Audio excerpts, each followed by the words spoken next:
Yes. So hello everybody, बहुत time बाद मिले हैं हम लोग। तो आज का जो टॉपिक है वो होने वाला है हमारा सॉरी आज का टॉपिक हमारा होने वाला है एमएचसी के ऊपर, एमएचसी एंड ट्रांसप्लांट। ओके, सो क्या कोई मुझे बता सकता है कि एमएचसी क्या होता है? देखो, एमएचसी क्या है?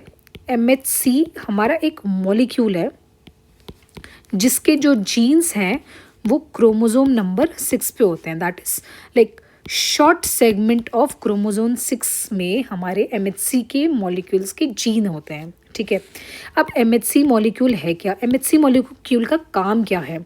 देखो, एमएचसी को हम HLA भी बोलते हैं। HLA क्यों? क्योंकि HLA की फुल फॉर्म क्या है? Human leucocyte antigen. ओके, तो ये हम HLA इसलिए बोलते हैं बिकॉज ये सबसे पहले ह्यूमंस में ल्यूकोसाइट पे हमको दिखा था, इसीलिए हम एमएचसी को HLA भी बोलते हैं। और एमएचसी की फुल फॉर्म क्या है? That is major histocompatibility complex. Okay, so इसका काम क्या है? मेजरली इसका काम ये है कि दो लोगों को, दो पेशेंट्स को कंपैटिबल करना। ठीक है, तो अगर मान लो कि हम कोई भी ट्रांसप्लांट कराते हैं, अब ट्रांसप्लांट यूँ तो हो नहीं सकता, उसके लिए कुछ कंपैटिबिलिटी की ज़रूरत होती है। और वही कंपैटिबिलिटी हम किसके उससे देखते हैं?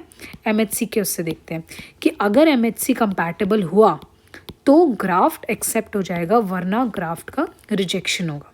ठीक है, अभी जो एमएचसी है ये 2 टाइप्स के होते हैं, इनकी 2 क्लासेस हैं। That is MHC class 1 and MHC class 2। तो सबसे पहले हम MHC क्लास 1 की बात करते हैं। देखो, जो ये MHC क्लास 1 है, ओके, सो जो ये MHC क्लास 1 है ये किस में प्रेजेंट होता है? ये ऑल न्यूक्लिएटेड सेल्स में प्रेजेंट होता है, इंक्लूडिंग प्लेटलेट्स। तो अगर मैं तुमसे पूछूं कि आरबीसी में MHC1 प्रेजेंट होगा, तो तुम्हारा आंसर क्या होना चाहिए? No. Why? Because RBC is non nucleated. Okay, तो सबसे पहले तो ये हमारे न्यूक्लिएटेड सेल्स में प्रेजेंट होता है। और जो MHC1 है वो किसको किस किसको रिकॉग्नाइज करता है? रिकॉग्नाइज किसको करता है? CD8 plus T cells recognise करते हैं MHC1 को। मतलब जो CD8 प्लस टी सेल्स हैं वो क्या है? हमारे MHC1 रिस्ट्रिक्टेड सेल्स हैं। ठीक है, और देखो, ये जो MHC1 कॉम्प्लेक्स है इसकी हमारी सब स्पीशीज़ होती हैं। ओके, सब स्पीशीज़ जैसे कि इसमें ए हो गया, इसको हम HLA बोलते हैं, HLA-B हो गया एंड HLA-C हो गया। ठीक है, ये ऑल्सो जो MHC1 मॉलिक्यूल है वो क्या है? हमारा पॉलीमॉर्फिक है। पॉलीमॉर्फिक का मतलब क्या हुआ कि ये हर इंडिविजुअल में क्या होगा? डिफरेंट होगा। ठीक है, उसके अलावा जो MHC1 मॉलिक्यूल है वो 2 चेन्स का बना हुआ है, एक अल्फ़ा चेन का बना हुआ है और एक बीटा चेन का बना हुआ है। ये जो अल्फ़ा चेन है ये हेट्रोडाइमर है, हेट्रोडाइमर स्ट्रक्चर है पूरा MHC मॉलिक्यूल का, जिसमें अल्फ़ा चेन और बीटा चेन है।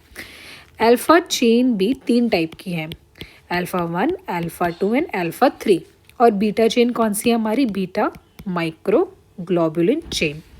ओके, सो जो आप अगर मान लो कि ये हमारी मेम्ब्रेन है तो ये हमारा कुछ स्ट्रक्चर होता है। ठीक है, इस टाइप का।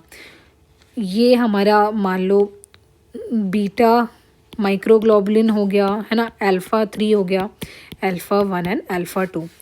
तो जो ये एंटीजन प्रेजेंटिंग जो साइट है हमारी, जो ग्रूव है, ग्रूव ऑफ MHC जो हम बोलते हैं, जिसमें एंटीजेनिक पेप्टाइड प्रेजेंट होता है, वो किसके बीच में है? हमारा α1 एंड α2 के बीच में। ठीक है, ऑल्सो MHC का कौन सा पार्ट, कौन सा कंपोनेंट हमारा CD8 टी सेल्स मॉलिक्यूल्स को रिकॉग्नाइज करेगा? That would be alpha 3। Alpha 3 ही इनको रिकॉग्नाइज करता है। ठीक है, हमको सब बात समझ आ चुकी है MHC के बारे में। ओके, सो नाउ अब हम बात करते हैं MHC 2 के बारे में। ठीक है, MHC 2 में भी हमारी 2 चेन्स होती हैं। ठीक है, that is alpha chain and beta chain. Alpha में अल्फ़ा 1 अल्फ़ा 2 चेन्स होती हैं और बीटा में भी बीटा 1 एंड बीटा 2 चेन्स होती हैं। अब जो हमारी MHC ग्रूव है वो किसके बीच में बनती है? अल्फ़ा 1 और बीटा 1 के बीच में, बिटवीन अल्फ़ा 1 एंड बीटा 1 के बीच में। और जो मॉलिक्यूल है, मतलब जो कंपोनेंट है हमारा, जो CD4 T सेल्स के साथ रिकॉग्नाइज करेगा, that would be beta 2 molecule. अच्छा, एक चीज़ इंपॉर्टेंट मैं बताना भूल गई आप लोगों को कि MHC 2 जो है हमारा कहाँ पे प्रेजेंट होता है? वो हमारा प्रेजेंट होता है एंटीजन प्रेजेंटिंग सेल्स। अभी एंटीजन प्रेजेंटिंग सेल्स कौन कौन सी होते हैं? जैसे हमने पढ़ी है, मैक्रोफेजेस हो गया, डेंड्राइटिक सेल्स होंगे, है ना, ये सब हमारे एंटीजन प्रेजेंटिंग सेल्स है। तो होता क्या है कि मान लो कि ये हमारा एक एंटीजन है, वो आया, उसको रिकॉग्नाइज किया हमारे एंटीजन प्रेजेंटिंग सेल ने, रिकॉग्नाइज किया, और ये एंटीजन प्रेजेंटिंग सेल्स के अंदर, ये एंटीजन प्रेजेंटिंग सेल्स है, उसके अंदर ये जो हमारा एंटीजन था वो प्रोटियोलिसिस हुआ प्रोटियोजोम्स के अंदर, और उसके बाद वो हमारा पेप्टाइड्स में टूट गया। और ये जो पेप्टाइड्स हैं ये हमारा बाइंड करेंगे MHC 2 मॉलिक्यूल के साथ, और ये हमारा चला जाएगा सेल सरफेस के ऊपर। तो ये मान लो कि हमारा एक MHC मॉलिक्यूल है और उसके ग्रूव में ये एंटीजेनिक पेप्टाइड्स है। ठीक है, और यहाँ पे एक टी सेल आएगा। कौन सा टेल? T हेल्पर सेल आएगा, और ये इसको रिकॉग्नाइज कर लेगा। और जो T हेल्पर सेल्स हैं वो हमारे स्टिमुलेट करेंगे रिलीज ऑफ इंटरफेरॉन गामा। और ये इंटरफेरॉन गामा का काम क्या है? आपको याद रखना है that it activates the macrophages. ये मैक्रोफेजेस को एक्टिवेट कर देगा, और मैक्रोफेजेस क्या करेंगे?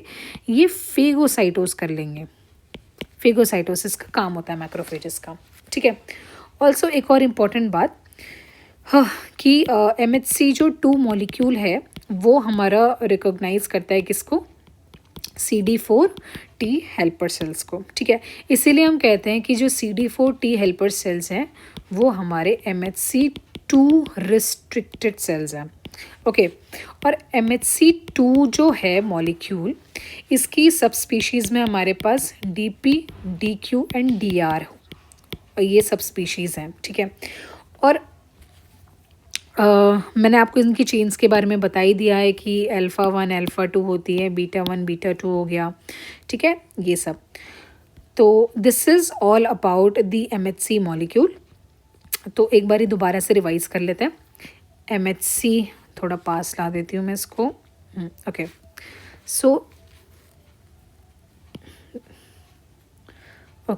सो this is MHC 1 and this is MHC 2 molecule. Okay, सबसे पहले प्रेजेंट कहाँ पे होते हैं? न्यूक्लिएटेड सेल्स में प्लस प्लेटलेट्स में, और ये हमारे antigen presenting cell, that is macrophages, dendritic cells etcetera. Okay, और इनकी जो सब स्पीशीज़ हैं वो क्या क्या हैं? That is HLA, HLA-B, HLA-C। और इसकी सब स्पीशीज़ क्या है हमारे पास? HLA-DP, HLA-DQ, HLA-DR। ओके, सो ये हमारे पास इसकी सब स्पीशीज़ है। इसके कंपोनेंट्स क्या क्या हैं? इसमें अल्फ़ा है और बीटा है। अल्फ़ा में भी 3 कंपोनेंट, अल्फ़ा 1 अल्फ़ा 2 अल्फ़ा 3, और इसके कंपोनेंट्स में हमारे पास क्या है? अल्फ़ा भी है और बीटा भी है। अल्फ़ा में अल्फ़ा 1 एंड अल्फ़ा 2, बीटा में बीटा 1 एंड बीटा 2। जो MHC ग्रूव है वो किसके बीच में बन रही है? बिटवीन अल्फ़ा 1 एंड अल्फ़ा 2, और यहाँ पे जो MHC ग्रूव है वो किसके बीच में बन रही है हमारी, अल्फ़ा 1 एंड बीटा 1। इसमें कौन सा कंपोनेंट हमारा रिकॉग्नाइज करेगा, अल्फ़ा 3 रिकॉग्नाइज करेगा टी सेल्स को, और इसमें बीटा 2 रिकॉग्नाइज करेगा किसको, टी हेल्पर सेल्स को। ओके, आई थिंक इसके अलावा और कुछ नहीं बचा। तो this is what it's all about. ये हमारा पूरा MHC की क्लास हो चुकी है। आई होप आपको समझ आया होगा, और अगर आपको कोई भी डाउट है तो आप कमेंट सेक्शन में कमेंट कर सकते हैं। Thank you.